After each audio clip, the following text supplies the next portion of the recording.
welcome to Landscape Photography World, the podcast for everyone passionate about landscape photography.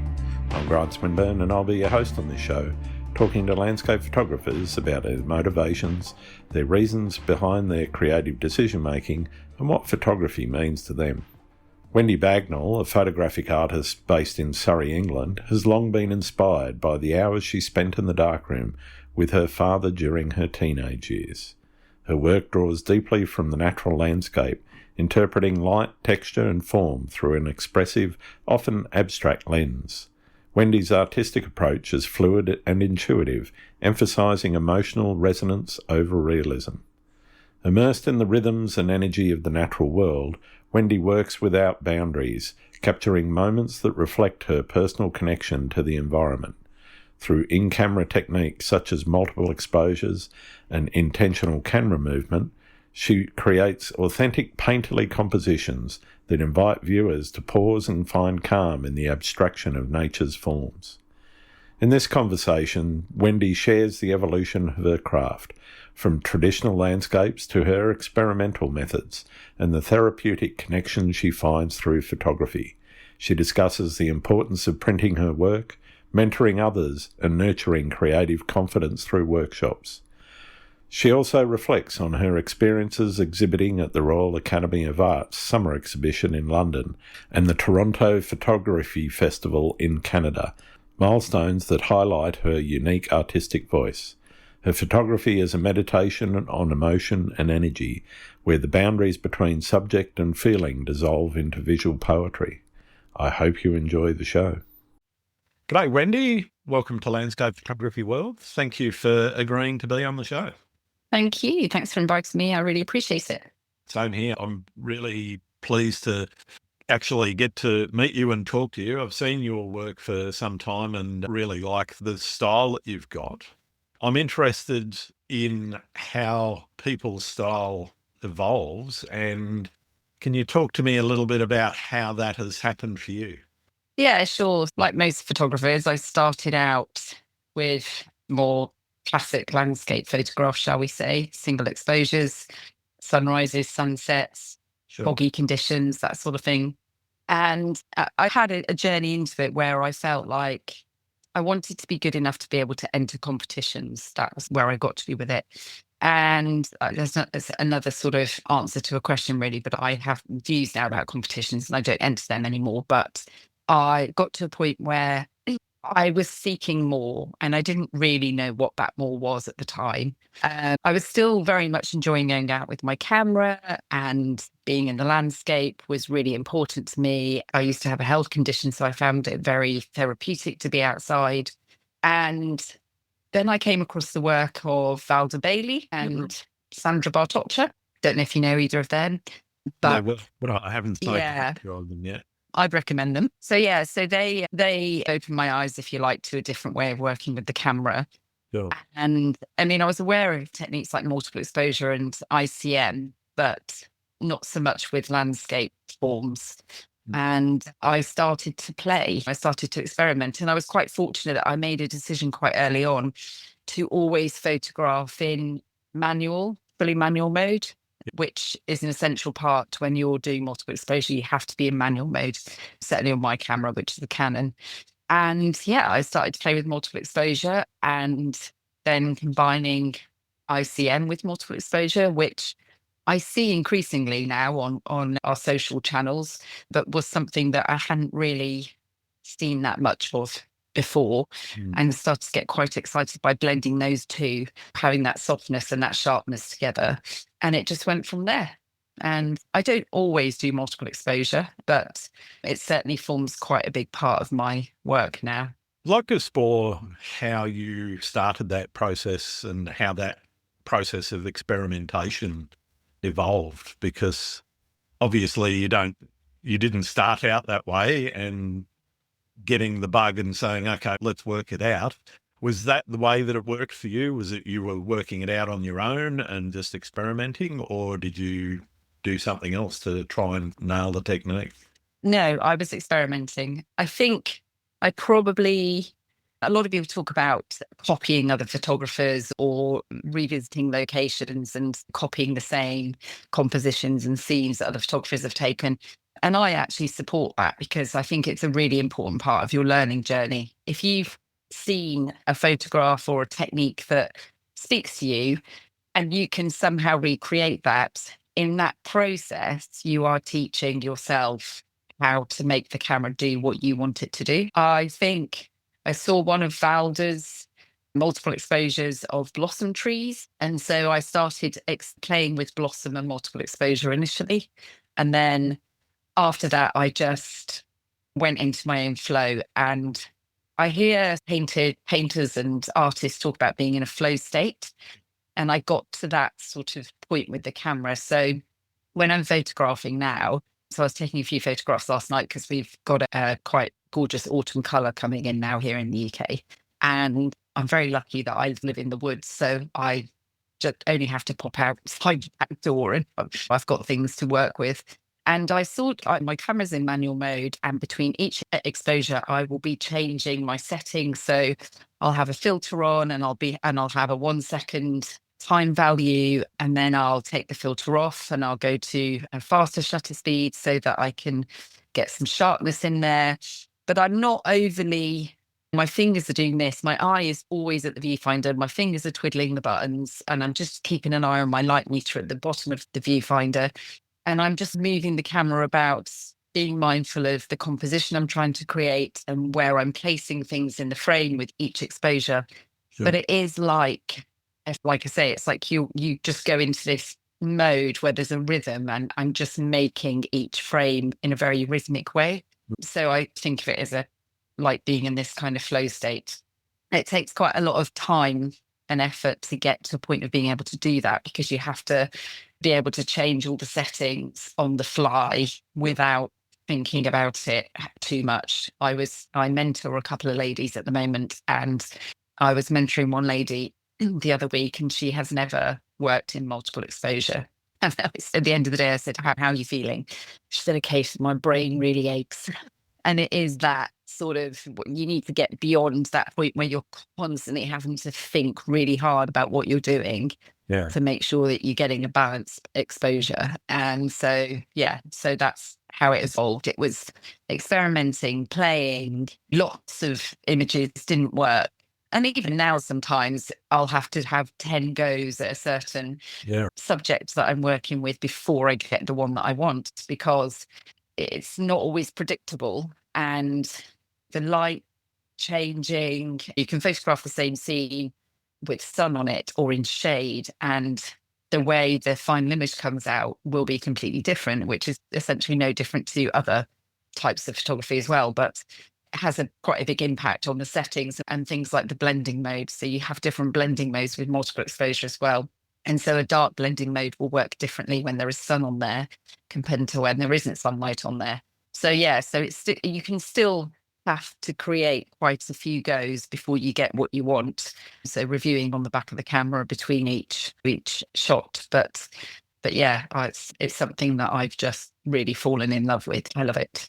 Yeah, I'm really fascinated about people's process when they're experimenting and starting to learn, and going from that conscious incompetence, knowing that you don't know what you're doing, to unconscious competence, which is, I know what I'm doing, but I'm not really thinking about it, and it's just flowing. It's like driving a car or learning or learning to ride a bike. You start off not being able to, and trying to work it out, and that repetition, and eventually you do get into flow states. And I certainly know, driving wise, there's times when I've driven home and I don't really remember that drive at all. It just happened. Yeah, you're just on autopilot, aren't you? Going and I definitely. So just to rewind slightly, I suppose my interest in photography has been there from a young age, and I got my first camera when I was about 10 years old. I won a bet with my dad. I can't even remember what the bet was over, but with the money, I went down to our local Boots, which is a pharmacy actually, but they always sold cameras and film. And I bought my first little Helena 35mm film camera, and that camera lasted a long time. And actually I used it when I spent 3 months in China when I was a lot younger, and it served me well there.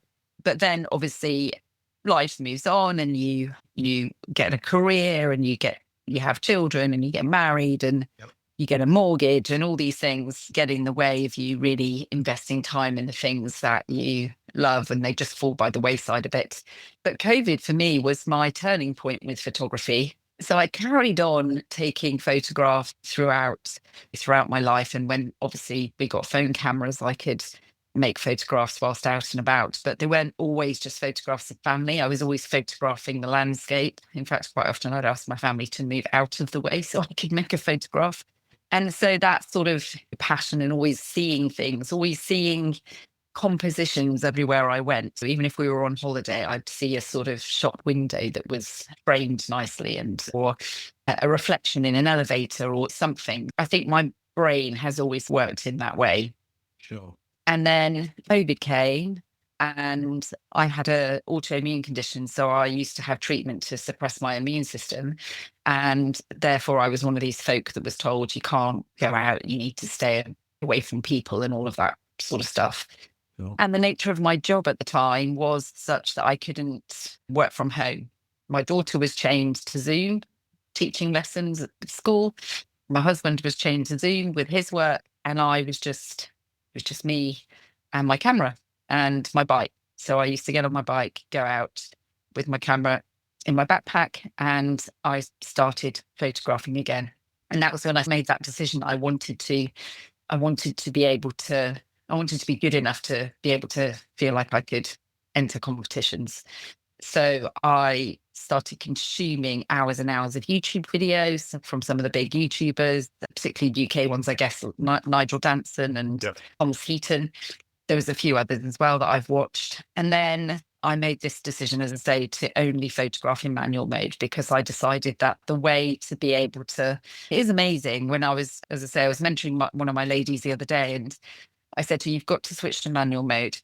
And when I caught up with her a few days later, I said, how are you finding it? She said, yeah. So I'm really surprised how much more flexibility you have when you shoot fully manual. Absolutely. And it's so easy to think, if I'm setting the aperture or if I'm setting the time value and letting the camera do the rest, then I'm going to be getting a good image. But it doesn't always work that way. So that was really the best decision I made. But in terms of that journey and that process, it's hours and hours of practice and hard work.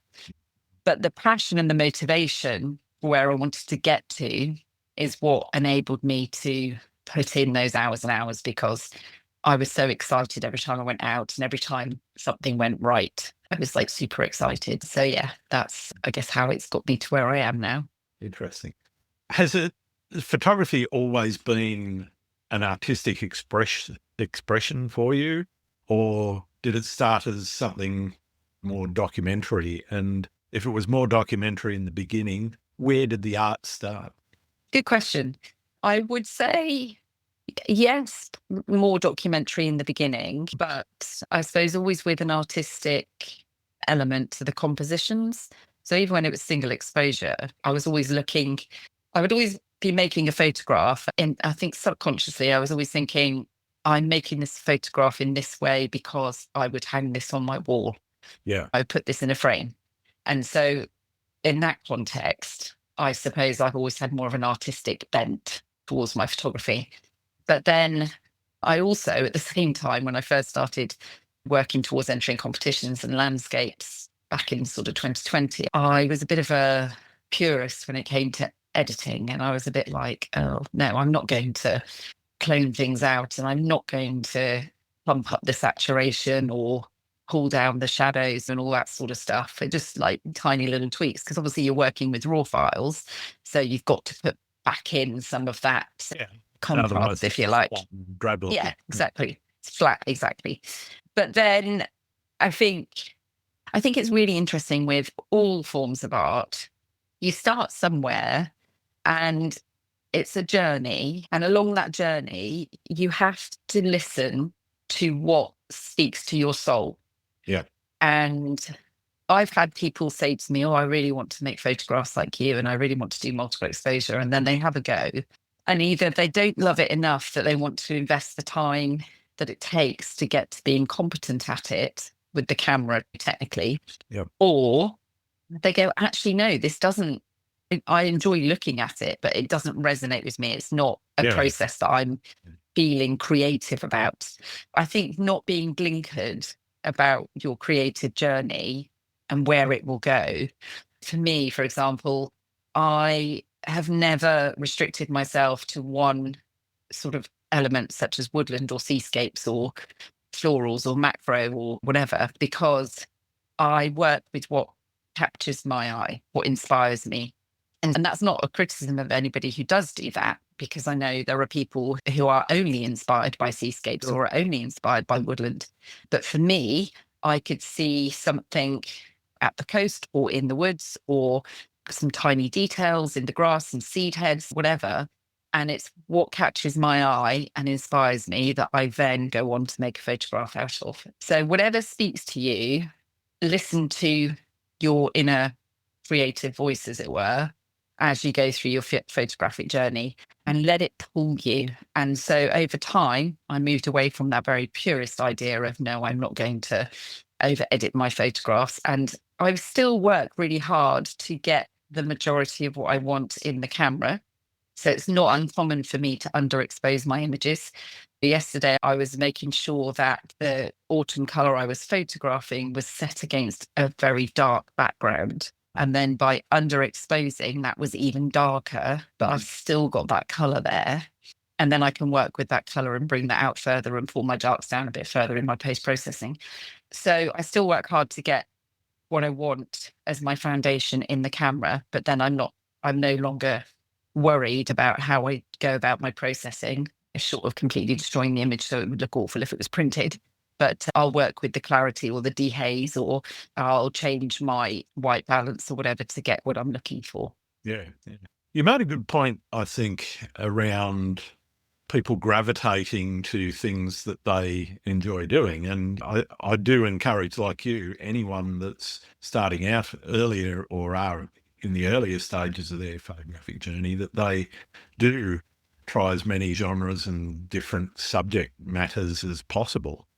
But ultimately, I think you are pulled to things that attract you and make you feel the way you want to feel about your photography, one would hope. Yeah. For me, similar to you, to your students' experience, love looking at certain genres. So banal photography, for example, where you go out and you take a photo of a shopping trolley in a supermarket car park. I can't do that. It just doesn't excite me. But if it's really well done, I'm quite happy to look at it and go, yes, I admire not just the technical precision in doing it, but the way that they've composed the image, et cetera, the artistic merit of the image itself. And I think as you progress through your journey, you do start to gravitate towards genres and things, subject matter that, are the things that really pull you along. And being pulled along, I think, is sometimes better than forcing yourself into genres that you look at and go, yeah, I'm not really enjoying it as much as I could. And whether that's from a technical skills perspective or just an artistic creativity perspective, is interesting to me, where people look at things and go, okay, well, that's just not for me. Creativity in that doesn't really create a spark. It's not something that makes my heart race, whereas this genre does. Yes. And I think often the genres of photography that we might be pulled to can also be, to some extent, dictated by what age we are. Because I would agree. I think if I was doing photography more intentionally when I was in my early 20s, it wouldn't have been landscapes. Because naturally, it's very common that as we get older, we go back as a child. Not everybody, but quite often we go for walks with our family, don't we, into the countryside, or you go to the woods and play, or you go to the park with your friends, and you're in those outside spaces, and you're just being playful in those outside spaces, and you're not necessarily taking them in the same way. But I do think that we come back to that childhood sense of joy in open spaces as we get older. And there's a period there in the middle where we're perhaps enjoying a city scene a bit more, or going to the pub or the nightclubs or whatever, although I do still enjoy going to the pub. But so I think I could have quite easily have had a very different career photographically had I started much younger with it with more intent. So I appreciate photographers who photograph, as you say, the shopping trolley in the car park. There's something about that stage in your life when you look at those things slightly differently, maybe. And street photography, I know a lot of people our age are also street photographers, but I think maybe 15 years ago, I would have loved to do street photography, but now it's not something that really calls me. I still, if I'm walking around London, I visit London quite a lot, and I definitely see, again, I see in compositions as I walk around, I look at something, okay, yeah, that I'm there, and on that leading line, and so on and so forth. But I don't have a desire to go into London with my camera and make street photography. Yeah, yeah. I think one of the things you said there struck me as well, that where you are or where you grow up or the experiences you have as you get older as well certainly shape that. One of the questions I ask quite a lot on the show is, does where you live influence not what you shoot, but how you shoot? Good question. I think it would do in a subconscious sense, in terms of I live quite rural. I live out in Surrey, and it's actually the most wooded county in the whole of the UK. Sure. Just to clarify for anybody who's listening, that doesn't mean it's the county that's got the most woodland. There are others that have more woodland, but we are a county where 45% of our area is woodland, which means that you are never far from being able to get out into a gorgeous woodland walk. Yeah. And so that accessibility of where I live, I think, has an influence on that, in terms of being able to just go out and do that. Whereas if I lived in a more built up area, it might change how much time I have to spend photographing. And therefore, it might actually change the way I approach my photography, because multiple exposure is very time consuming. You can spend 2 hours standing in the same spot, photographing the same subject in multiple different ways. Yeah. If you're restricted on time and you want to get home and feel like you've got a nice big goodie bag of images, you're probably going to move about a lot more and perhaps not focus so intensively on one particular scene. Yeah, I think that's probably a good point too, is that the distance that you're traveling does make a big difference to how you shoot. As you say, if you've got the time, and if it's a 10-minute walk from your door, you're always going to have a lot more time than if it's an hour and a half, 3-hour drive from your front door. And therefore, you are going to take your time because you can come back tomorrow or the day after or next week.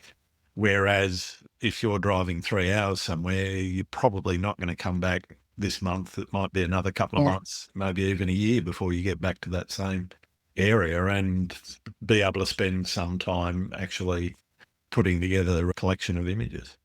So I'm about an hour from a lovely beach, and I like to go there and photograph, but it's a much more planned event. So I will look at the tide times, I will look at the forecast. I need to make sure I've got my diary clear for the afternoon so I can head down there and get myself in the zone, as it were, before sunset, if I'm looking to photograph at sunset. So it is a very different process to just picking up my camera and going, oh, look, we've got some nice light this evening. I'm sitting here now looking at an acer tree out the window, which has got the most gorgeous red colour on it, and the sun is moving over it. I'm sitting there going, oh, I could just photograph that now. But I know that tomorrow morning at 10:33, I can come here and the sun will be there and I can work with it. Whereas I can't do that with the beach, which is an hour's drive away. Yeah.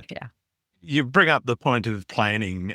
Obviously, certain shoots require a bit of planning. If you're doing astro, for example, or in your case, going to the beach, you've got to spend a bit of time around, okay, is it really going to be worth going? There's not much point going for a sunset if it's a clear blue sky and there's no cloud and the tide is way out. You're looking at mud. So What is your planning process like? What kind of time and effort are you spending when you're planning? And how much of your photography is planned versus how much is more spontaneous? I would say it's more spontaneous than planned because I actually quite like a beach in moody, stormy conditions, not flat grey, where you've got that kind of blanket of monotone cloud that has Yeah. no interest whatsoever. But I quite like a stormy sky at the coast. But I used to plan more. I used to look out a lot more for the weather conditions. So is it going to be a foggy morning, or am I going to get somewhere for sunrise and get up in the dark and drive down there? Whereas now it tends to be a bit more when I am feeling like I'm being pulled to go out with my camera and make. Because it's another interesting thing, isn't it? We can get excited by those when all those conditions come together for Oh, sure. yeah. But also for me, I like to be feeling like, today's the day I want to go and make a photograph. So then I might think, okay, what's going on down at the coast? Or the beauty of photographing so much locally, which I do, is that instantly where to go in certain weather conditions, or if it's winter or spring or summer and so on and so forth. So I don't overly plan. I used to use apps a lot more to try and see, is it a full moon? Is it a harvest moon? I still use one app, Photo Pills, which I find really useful for looking at where the sun's rising and setting, because that can be quite important for obviously the kind of light that you might want to work with. Sure. But yeah, I would say it's more spontaneous. And then I do also travel sometimes, but it's still mostly within the UK. I would go to Scotland, or the Lake District would be my kind of go-to places, just where I'm looking for those bigger vistas rather than the more intimate woodland scenes or seascapes that I have on my doorstep. Do you have a process for setting creative challenges for yourself? Or again, is that more spontaneous? It's just getting into that flow state and doing what feels right. Yeah, a bit of both. And actually, interesting you asked that question, because just yesterday, when I was out with my camera, as I said yesterday at dusk, I was making photographs and I was saying, yeah, yeah. But in terms of what I was seeing on the back of the camera, and I remember thinking to myself, what's the next thing that I want to add into my workflow? So I've started exploring or thinking about, do I look at lenses that have a creative element to them, lens baby, or keener do a lens which creates quite a different effect with bokeh. It creates like a donut type effect. Okay. Or a lot of my multiple exposures will be where every exposure is working with the same subject. So I've started thinking, do I want to photograph a tree and then flowers overlaying the tree? I think it's because I tend to work by saying, I see a subject, it catches my eye, and I think, what is it about this that is really appealing to me? Yep. And then I work with that scene to bring out, whether it's the color, if it's backlit and it sparkles. So I tend to work to try and enhance what it is that is appealing to me about the scene. Whereas if you point your camera at one thing over here and then you point it at something else over here, you've got two different scenes. And so I think that for me, that creative process becomes a very different process. You're constructing something rather than working with something that's there, if that makes sense. Yeah. And I think that's possibly why all my multiple exposures are made in camera. I don't do them in photo. And I've had a play with doing them in Photoshop, but I don't get the same. No, I feeling don't from the think the process. effect is the same at all. No, It's there very there different. are some lovely ones. There's Valda Bailey, I know, can work in Photoshop quite a lot, and she will photograph different subjects. She'll photograph a sort of patterned lampshade and a vase and then a tree and then overlay them all. And I know she works in camera as well. She works with a chap called Doug Chinnery, who they work in a similar way in that regard. But I just, when I work in Photoshop and I'm putting things together, I'm not connecting with the image. in the same way that I connect with it when I've made it in the camera, and then I'm post-processing it in Lightroom like any normal single exposure photograph would be done. So yeah, I've completely lost track of the question now, but yeah, I think for me it's about what's catching my eye and then how do I work with that to enhance it. Yeah. Question was around, do you have a process for setting yourself a creative challenge? Yeah. But yeah, so in short, as I was saying, I have started to think about, do I photograph different subjects in one frame? Do I look at alternative lenses or filters? And yeah, I guess maybe that's next in my journey, a new thing, a new area, a new thing for me to discover. Interesting. Obviously, being or having a rural location, there must be some places that you keep or are able to keep returning to. Why do those places hold meaning for you? They become part of your footprint, don't they? When you have local walks, you build memories there. So we have lots of local walks with a pub, and we would walk there as a family and then have a Sunday roast afterwards. Or when we all have periods in our life when we face challenges, and I visit nature sometimes alone in those times, because there's just a sense of connection and openness for my mind, if you like, and that sort of feeling of being able to breathe and escape some of those challenges that you have in your mind. So it's that connection with the local. When I travel further afield, I can connect with the subject, but I don't necessarily have the same emotional connection with the place. Yeah. Increasingly, you do the more you visit the same place. We've got family in Scotland. My father-in-law lives up there, and so we visit Scotland quite a lot. So I definitely have memories of Scotland, and now increasingly there are certain places in Scotland that I have visited many times. So again, I visit and I go, oh, do you remember the time we did this or that, whatever. So yeah, local or revisiting the same places and building memories builds connection. And I think that for me plays into how inspired I get by my photography. Yeah. I think certainly my experience has been quite similar. There are places that you do regularly go to because of an emotional connection. Discussion started, you mentioned the therapy of photography. A lot of people use photography as a form of therapy. How much of a therapeutic effect has photography had on your life? More than I probably recognise. Over time, I've begun to understand it more, particularly over the last few years. As I said, so back in 2016, I started to develop some health issues, and it was quite complicated and nobody could really work out what it was. And it took 2 years to get a diagnosis. And then they said, okay, it's an autoimmune condition and it's a neurological autoimmune condition. It could be quite debilitating at times. And so I had quite a few years of very intensive treatment where I'd have to go to hospital every month for 4 days and have a treatment a bit like dialysis to wash out the antibodies. But at the same time, I had a full-time job, and my daughter was quite young then. She's much older now, and she's about to embark on a gap year and then university. And so you, as a parent, you do your best to appear normal and hide everything that's going on. Obviously, you can't hide everything completely because you're disappearing for a week every month.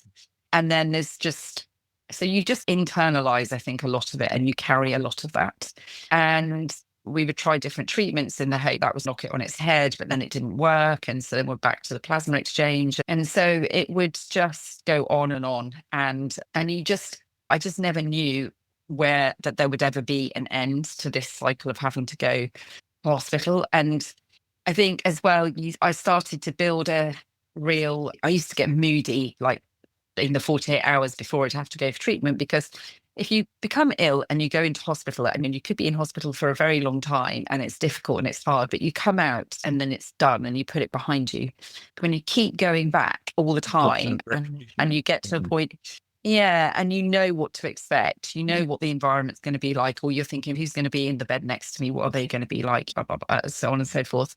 And it completely can change your week in terms of all those little dynamics. So I found that going out with my camera, what that did was completely silenced all of that noise and conversation that you've got going on in your subconscious all the time about these things. And it was just a complete distraction from everything, because you become so immersed in the landscape and so immersed in what you're doing. And I've always been quite stoical, and I've always been a bit pick yourself up, dust yourself off and get on with things, which I think nowadays a lot of people say that's not always the best approach, but that's the way I am.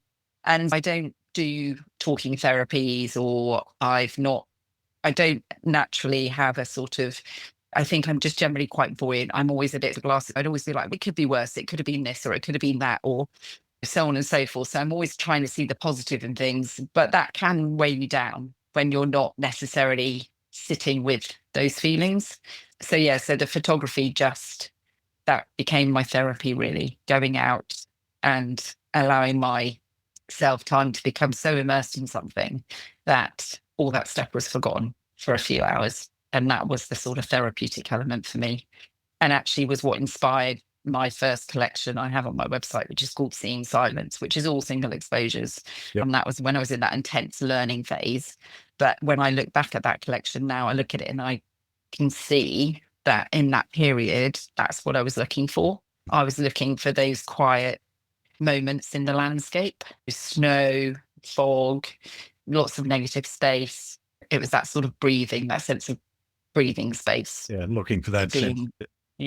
Yes, yeah. And it was there in the photographs, really, when I look back now. Yeah, no, I can certainly see that in those images. I've taken a look through the website at your collections, and that one in particular sort of struck me as being one that was very serene, very quiet, and very aptly named, I think. So Silence, Yeah. And it's interesting because my most recent collection that I've put out, which is Awakening, which was made earlier this year in the spring, is much more vibrant and has a lot of colour in it. Yeah. And that's much more reflective of where I am now, because we did eventually find a treatment that got it all under control. And I've not had any treatment now for 2 years, and I'm really good. And as a family, we're transitioning into a new phase. We've just moved house. As I say, my daughter's about to go off and start her life's adventures. So there is this sense of renewal and energy that I have, and change. And that, I think, is where my latest collection comes from. That sort of where I am now. It's like my mental state and my personality are reflected in the photographs that I'm making. Yeah. Okay.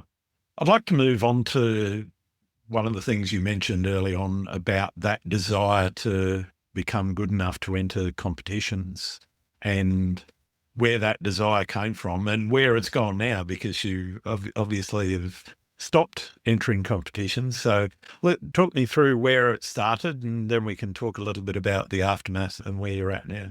Yeah, sure. As I say, I wanted to be good enough to enter competitions. I don't really know where that was sparked from. We have a competition in the UK that used to be one of the main ones, really. There weren't that many over the years. They've increased. But that was a competition that I just wanted to enter and wanted to feel like I had photographs that were justifiably good enough to enter. And I did enter twice, 2 years in a row, and never got anywhere. But that feeling of, I think, because I thought, I think my photographs are quite good, which we all do. Yeah. And I think probably the first year I entered, they probably weren't that good. But I think that not being shortlisted or progressing, whatever, for me, I thought to myself, actually, this is a really negative process for me. Now, some people wouldn't give a hoot. They'll go, it's a 1 in 10,000, 20,000, 30,000 chance that I'm going to get somewhere. Yeah. And so they won't care. But for me, when I didn't get through to the next round, my heart sank a bit. And I thought, that's not good. That's not a positive thing for my creativity. And I started to reflect on it a bit. And I thought, there is also an element here of, I don't believe that you can really give a photograph a first, second, or third place, because it's art. It's so subjective. Yes, you can argue that if you're following the rules of photography, you can look at something and say, compositionally, does this work? Is it over processed? Is the color? All those sorts of things. It's the composition. But when you get down Exactly. So when they get down to a shortlist, though, they've already ruled out all of that stuff. So All, how do you all the choose all the first, the second, third stuff place? has been removed. Yeah. Exactly, exactly. So it just didn't sit. It just didn't sit with me very well. And it is funny because I think, would I be thinking or saying something completely different about competitions if I'd won one? Probably, who knows? But we make our choices and our decisions based on our experiences. We develop as people based on all of our experiences across our life. And it wasn't doing anything positive for me. So I just made the decision not to enter them. That's not to say that people shouldn't enter competitions. Some people find them a really valuable process. Some people, if they do win, it completely catapults their career. For some people, it's a great accolade to have on your website, competition winner, whatever. But a friend who I made through Instagram, she's more of a painter, she said to me, you should enter the Royal Academy Summer Exhibition. And I was like, oh, go away. Can't win a photography competition, love. I'm not going to get in the RA. Anyway, I looked into it because she kept saying to me, no, you need to enter. It's not like a competition. And it's not like a competition. And now I look for open submissions rather than competitions. And you could go, what's the difference? So an open submission is generally when they're looking to curate an exhibition. Yeah. And it's about selecting works that fit the way the vision is set by the person who's curating that exhibition. So I made the decision to enter, and I was very fortunate, and I got in the first year that I entered the RA Summer Exhibition. And it was a huge turning point in that decision for me, as to not closing off on the idea of competitions and then entering open submissions instead. Yeah, interesting. I think you've raised a couple of important things there. One, dealing with the disappointment of not feeling or not getting the accolades that you think you may deserve, or not getting to a level in a competition that you deserve. How have you dealt with that kind of disappointment? Obviously, you've found another outlet and another way of expressing yourself in terms of getting into the RA exhibitions and the open submissions that you're going into. That's one way of dealing with it. I'm interested in, how did you deal with the painful bit initially, and how did you work your way through that process of saying, okay, this is not making me feel good, so let's stop? I think, like I say, I tend not to dwell on things. I'm a bit, dust yourself down, pick yourself up, Wendy, and get on with it. So the disappointment would last a day, and then the next morning I would move on. But I think initially it probably also inspired me to try harder. So go out and keep working, keep looking at your composition, keep looking for epic light, interesting landscapes. But also then that also started to feed in and influence part of my decision not to enter them anymore, because you can be making photographs not necessarily for the right reasons, for me personally. So looking to make photographs that may be acceptable to a competition, when you think a lot of photography competitions don't really feature things like multiple exposure. There are some now which are starting to have, unless they have a alternative photography category. Yeah, but certainly in 2020, I didn't see any competitions that had categories for that sort of thing. Yeah. But there's a few of them now that are coming about. So I was probably photographing for a competition rather than photographing for myself. Interesting. Especially when I discovered, I remember when I made my first multiple exposure image that I really liked. It was actually down in Devon at Dartmoor. And I agonized over sharing that photograph on social media because it was so far removed from anything else I'd shared. Yeah. So it was a really difficult decision to do that. It took an element of courage, and I had to make myself a bit vulnerable in doing that. I didn't know what response it was going to get. And you can argue you shouldn't care because it's just social media and everything's subjective. But we do care, don't we? We do care. We all care about what people think about our work. So yeah, so I think it was definitely the right decision for me to, I guess, that going into multiple exposure game, this is what I love and this is what I'm enjoying and this is what speaks to me creatively. And there's no way this is going to fit into a competition anyway. And also I hadn't enjoyed that process.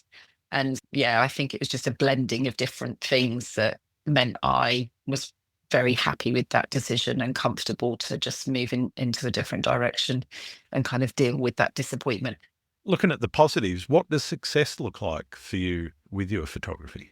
I've been quite fortunate. So over the last 3 to 4 years, I've had quite a lot of approaches about different things. So I think the first success is me loving what I'm doing. That's the first success, really, because if you're not loving what you're doing, then that's something not right there. And I still am deeply passionate about photography and creativity generally for a whole range of reasons.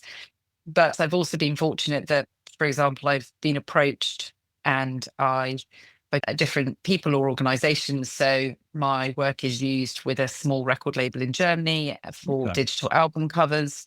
I Sometimes they don't lead to anything, but I've been approached by somebody who wanted to look at using my photography for book covers. I got approached by some art consultancies in the US to ask if I wanted to have my work considered for big corporate art for the walls in new offices and things.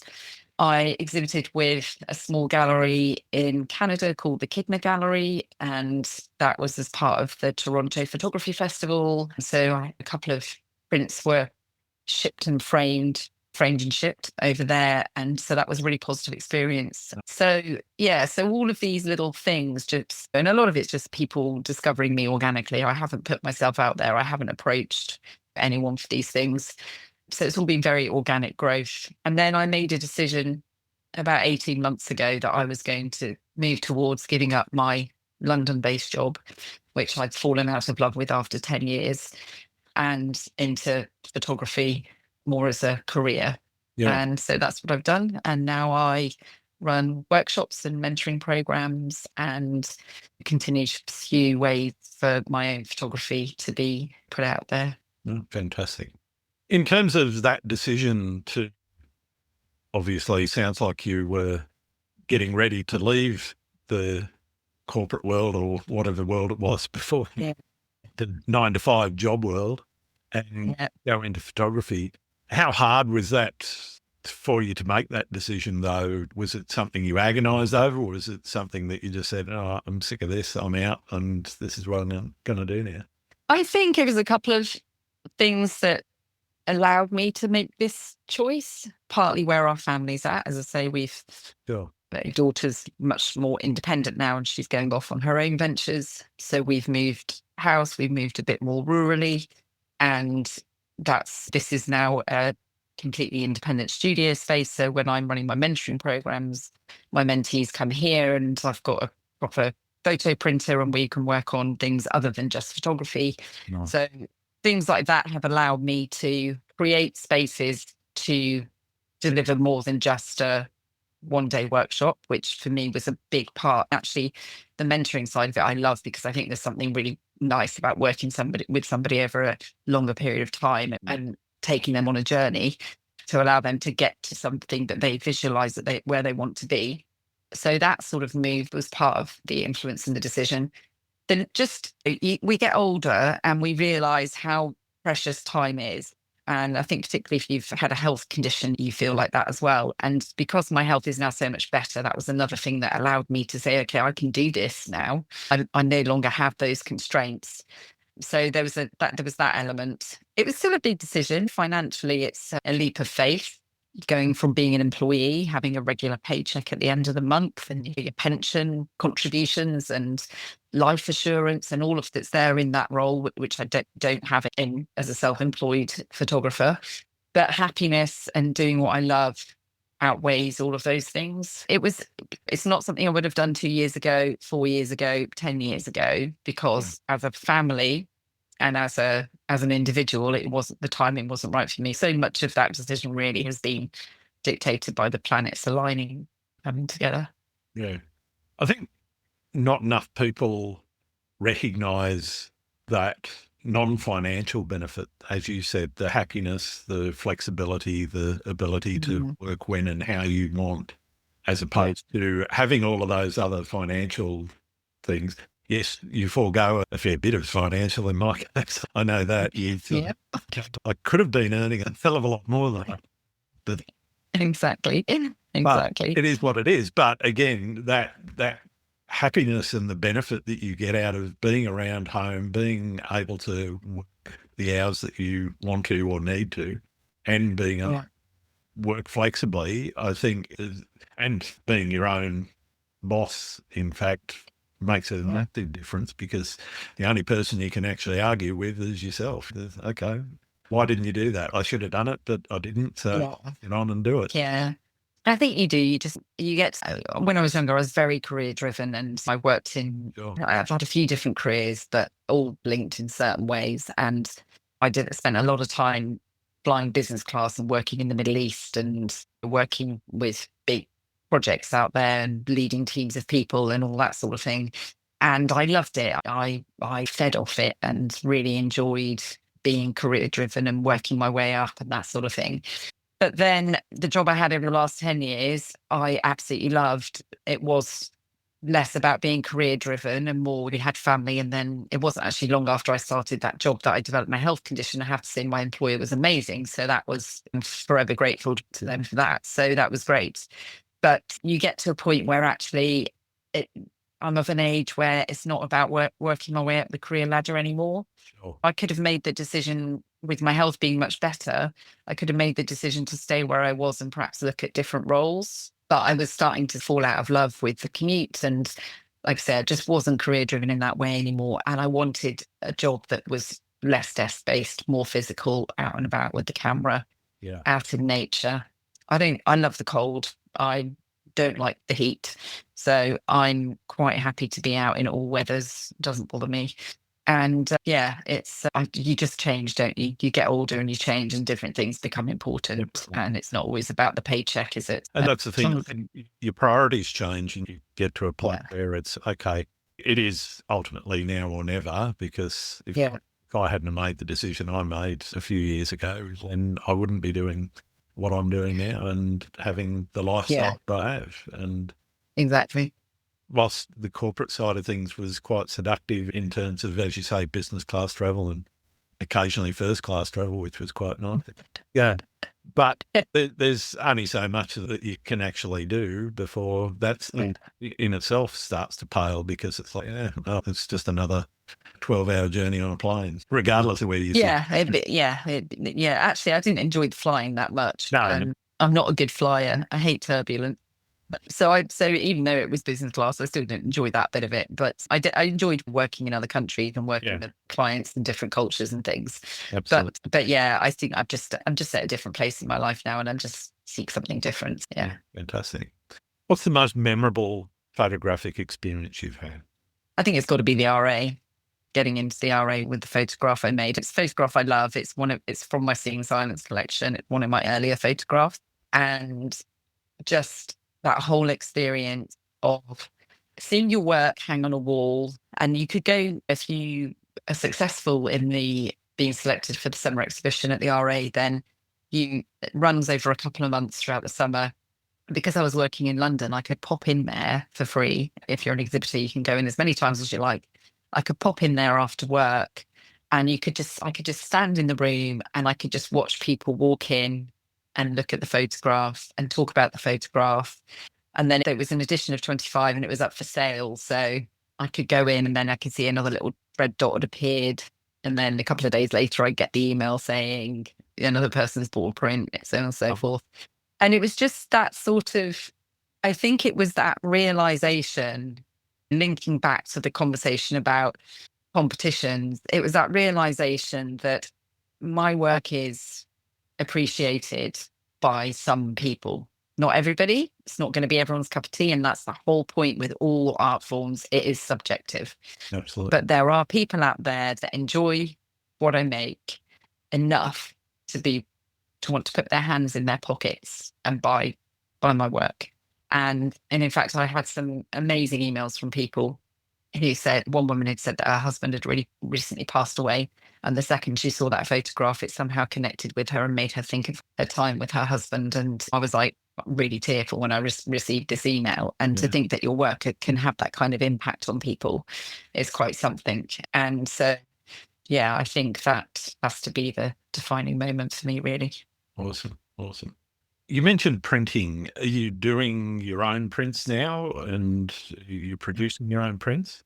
Yeah, I have a Canon Pro printer, and I sell prints. I sometimes have to go out to a print house because people want a print that's bigger than I can print here. I can print up to A2. But I also just think it's important to print your work for yourself, even not necessarily for other people. There's not many, but there's a couple on the wall just there, which I will print off and then pop it on the wall for a couple of weeks just to glance at it, appreciate it, or actually think in print, this needs changing slightly. I think it's art belongs on a wall. It doesn't belong in a computer. Social media is great. I don't have any problems with social media, and websites are great. And they are places where people can view your work. But there is something very different about having that tactile print in your hand, and to have it hanging on a wall on some lovely fine art paper is different to me. So yeah, I do print. Yeah, strongly concur on that. I don't think a photo is really finished unless it's in printed form. No, I'm a bit rubbish. I'm guilty of putting stuff out that never gets printed onto social. Yeah. But usually that's just feeding the beast, nothing more. I don't spend a lot of time and effort on those sorts of images. But a portfolio image that I know I'm going to put on the website, that I'm well before it actually ends up in the website portfolio. Yeah. Yeah, because you don't want to be printing it after you've put it on your website and somebody says, oh, I'd like to buy this print. And then you print it and you go, doesn't work. It doesn't work, or it needs to change, or something needs to change. And I never like to think, even if you're just changing the saturation slightly, or because obviously when you print it, the photograph does come out slightly differently, and different papers affect the color and so on and so forth. So I like to make sure that what's on the screen is what's going to be what's printed. So yeah, I think that's really important. But yeah, I have lots of photographs that I post on Instagram that don't necessarily make my portfolios. They're still images that I might like in some way, but they don't always go. And actually, I have actually had people say to me, oh, I really like this photograph I saw on your Instagram profile, but it's not in a portfolio. And I'm like, there you go. It's just what I choose to go in my portfolio isn't necessarily what somebody else would choose. So that's fine. Yeah. That's really great. What about photography's place in society? I'm always interested in understanding what people think about photography in general and where it is. What place do you see that it has? Gosh, that's a good question. And I think it has a really important place in society personally. Photography is so diverse in terms of what it gives us as humans. So you've got everything from documentary photography, people photographing war zones and bringing us very candid, emotive images. Sure. And then you've got more lifestyle photography and street photography, fashion photography, and then you've got more artistic photography like I do, and then you've got your sort of more literal landscapes and eyewitness photography, and it's just so diverse. It feeds into all of our lives and in different ways, and can impact. A single image can impact the way you may think about a person or an issue, a world issue, a local issue. A photograph can make you feel sad. It can make you feel happy. It's just, the diversity of it is just phenomenal. And I think its place in the world is really relevant and really important. And even just snaps on your phone, memories. I do the fact that my phone throws up every now and then, oh, this day 3 years ago. Yeah. And you just go, and you just get a little warm feeling, don't you? A little smile, and you quite share it with your family. Yeah. And you go, oh, that was look at that. And then you share it with your family and go, remember this. And that little moment in your day, it can lift your spirits, can't it? And that's because of the power of a photograph. So yeah, I just think it's really important, really important. I mean, sometimes I think there can be, I don't know what the word is. I think there can be a lot of judgment around different genres of photography and which ones get more kudos in a artsy world. Yep. But I fundamentally believe that we need beautiful things in this world. The world is not a very settled place right now. And we can look at imagery which reflects the way the world is, and that's important. And we can look at imagery which is, like you say, the shopping trolley in the car park, which also has its place. But there is also a place for pretty, beautiful photography that puts a smile in our soul and makes us feel good about the fact we do live in a beautiful world. Yeah, fantastic. What do you see as photography's future? Oh, it's difficult, isn't it? There's the term that popped into my head was AI. Yeah, it gets spoken about a fair bit, but I'm less fearful of it, given that I am as well, because I think there are a lot of people that don't want to hang a photograph that's made by AI. They would want something to be. Yeah, but I think there's enough people as well that still want to invest in humans. And that's not just invest financially, but emotionally in other people's work. It's here to stay, isn't it? It's not going away. In fact, it's probably gaining momentum with the way it's going to continue to grow. Yeah, mobile phones and our accessibility for everybody to have that camera in their hand. It's not going anywhere. So I think it's got a huge future. And with new technological advancements and new cameras, we'll probably find even more creative ways of working with it as a medium. Absolutely. What's the best and or worst piece of advice anyone's given you? God, I honestly don't know. I think, oh gosh, this might sound really conceited, but nothing jumps out in terms of advice that anyone's given me. I tend to speak to my own drum. Okay. I'm just trying to think. I've attended a couple of workshops and very quickly learnt with those that they weren't the right setting for me, because I used to walk off and go and do my own thing. So I didn't get a lot of advice or anything on workshops. Yeah, that seems awful to say that nobody's given me any good or bad advice. But in our conversation, I think the best advice that you got was to enter the RA exhibition. Yeah, no, that's true. Actually, yeah. Fair point. That was the best advice I got. Yeah, no, absolutely. Yeah. I can't tell you what the worst is, but no, I'm trying to think. I think it's quite nice though that photographers were quite nice folk, really, aren't we? On the whole, mostly, yeah.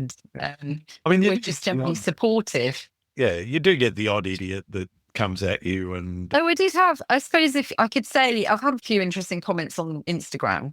I remember I posted a photograph once, and it was of trees in the mist, and it was just a sort of midsection of these trees because they were very linear and they had these lovely shapes and ivy growing up them.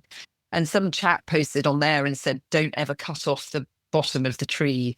I'm not gonna go into what happened. The poor guy got various responses, and they weren't from me. They were from other people. So for his sake, I deleted his message. But not getting into this. So that I'd say was probably a bad bit of advice, because you've got to photograph what you can learn from people, but you've got to photograph what feels right to you. Yeah. I think the best advice I've ever got is don't listen to advice, because opinions are like assholes. Everyone's got one, and some of them are nicer than others. I've not heard that before. I'll remember that. Different, yeah. Okay, we need to wrap up shortly, but I do want to know, who else out there do I need to talk to? What other photographers should I be speaking? So there are two ladies more in your neck of the woods. So Karen Waller, do you know Karen Waller? I think that's how you pronounce her surname. Yeah. In fact, I have bought one of her prints. I really like her work. So Karen, and a lady whose work I've only recently discovered, actually, Joy Kachina. And she's in Tasmania. Okay. So yeah, she's got lovely work. Joy was an absolute joy to have on the show. Yeah, and she just won one of the big landscape photography competitions. She's won a category. Australian Geographic Landscape Photographer of the Year or something like that. Oh, that's another one, because she won. There's one that's run by a bunch of guys in the UK and the US. Matt Payne is part of it. It's the natural landscape photography. That's the one. Yeah. So she just won something there. Anyway, so yes, a joy. I would also say Shona Perkins and Mark Gornick. They are both UK-based photographers. They do a lot of seascape ICM work, but they have very sort of coherent bodies of work. Yep. And they are two people that I also collaborate with on workshops, but both have their own interesting journeys with photography. And then similarly, Fiona, oh my God, her surname's gone out of my head. That's all right. And I'm running a workshop with her next week. McDonald. So she's a fantastic photographer in Scotland, and yeah, she's lovely and her work is amazing. She produces brilliant work in Scotland. And Marley Davis, who's I've had Marley he on. is a Well, yeah, he's don't have Marley on. Yeah, Marley's great, isn't he? He's such a character. And so yeah, and then last person I would suggest would be a chap called Tom Dauben, Dauben. So I've communicated with Tom for quite a long time on socials, and he does no post-processing in his photography. He's all about getting it right in camera. He's not because he doesn't agree with post-processing, it's just his way of working. And he produced a really lovely book called Darkroom Unedited, and it's a really nice book, actually. So yeah, just a different dynamic to the way he works. definitely. So those would be my, yeah. There are lots of people I could recommend, but you can't go on forever, can you? Thank you very much for those, Wendy. That's marvellous. My last question is one that everyone needs to know the answer to. Do you like pineapple on pizza? No. No? No. I don't do. I was going to say I don't do the sweet and savoury thing, but I do like sweet and sour chicken. No, it's not. I think maybe it's bread. Pineapple with bread? No, definitely not. We do it on hamburgers here. We have it with gammon, ham. Yeah, no, I know. Pineapple with ham. That's a common one. Yeah. Pineapple and ham. Yeah, I don't eat that either. I know. I think for me, pineapple is just a solo fruit, or in a fruit salad. That's the way I eat pineapple. Fair enough. All right. Thank you so much, Wendy. It's been absolutely wonderful speaking with you and learning a lot more about you. Where can people find your work? So mainly on the socials, I'm on Instagram at Wendy Bagnall _ and yeah, my website, wendybagnall.com. Brilliant. Thanks so much, Wendy. Thank you. Really appreciate the time. Cheers. Have you ever used photography for therapy? If so, leave a comment below. Thanks again for listening to Landscape Photography World. I hope you enjoyed the show, and keep listening because I'll be joined by some great guests in upcoming episodes. You can find my work in this podcast at grantSwinburnephotography.com, along with prints and photography gear. I'm also on Blue Sky, Vero, Photo, YouTube, Instagram, and Facebook. Don't forget to comment and subscribe because it really helps the podcast to get seen and heard. I'm Grant Swinburne. I hope to see you out shooting soon.